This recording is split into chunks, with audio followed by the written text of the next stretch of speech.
उत्तर प्रदेश ਦੇ ਉਨਾਓ ਵਿੱਚ ਗੰਗਾ ਨਦੀ ਦੇ ਕਿਨਾਰੇ ਰੇਤ ਵਿੱਚ ਦੱਬੀਆਂ ਲਾਸ਼ਾਂ ਮਿਲਣ ਦੀ ਖਬਰ ਮਿਲੀ ਹੈ।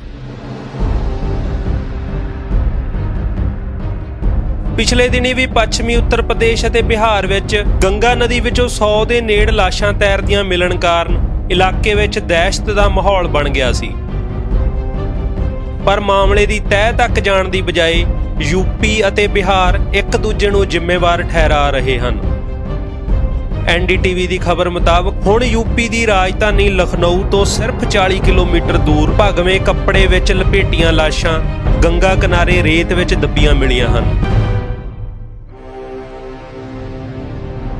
ਇਸ ਮਾਮਲੇ ਵਿੱਚ ਵੀ ਅਧਿਕਾਰੀਆਂ ਵੱਲੋਂ ਉਹੀ ਬਿਆਨ ਦੁਹਰਾਇਆ ਜਾ ਰਿਹਾ ਹੈ ਕਿ ਜਾਂਚ ਚੱਲ ਰਹੀ ਹੈ, ਪਰ ਲਾਸ਼ਾਂ ਕਰੋਨਾ ਪੋਜ਼ਿਟਿਵ ਮਰੀਜ਼ਾਂ ਦੀਆਂ ਹਨ ਜਾਂ ਨਹੀਂ, ਇਸ ਦੀ ਪੁਸ਼ਟੀ ਨਹੀਂ ਹੈ। ਖਬਰ ਮੁਤਾਬਕ ਅੱਜ ਸਵੇਰ ਕੁਝ ਅਧਿਕਾਰੀ ਮੌਕੇ ਤੇ ਪਹੁੰਚੇ ਵੀ ਸਨ, ਜਿਨ੍ਹਾਂ ਨੇ ਟੋਏ ਹੋਰ ਡੂੰਘੇ ਪੁੱਟ ਕੇ ਲਾਸ਼ਾਂ ਉਸੇ ਹੀ ਜਗ੍ਹਾ ਫਿਰ ਦੱਬ ਦਿੱਤੀਆਂ।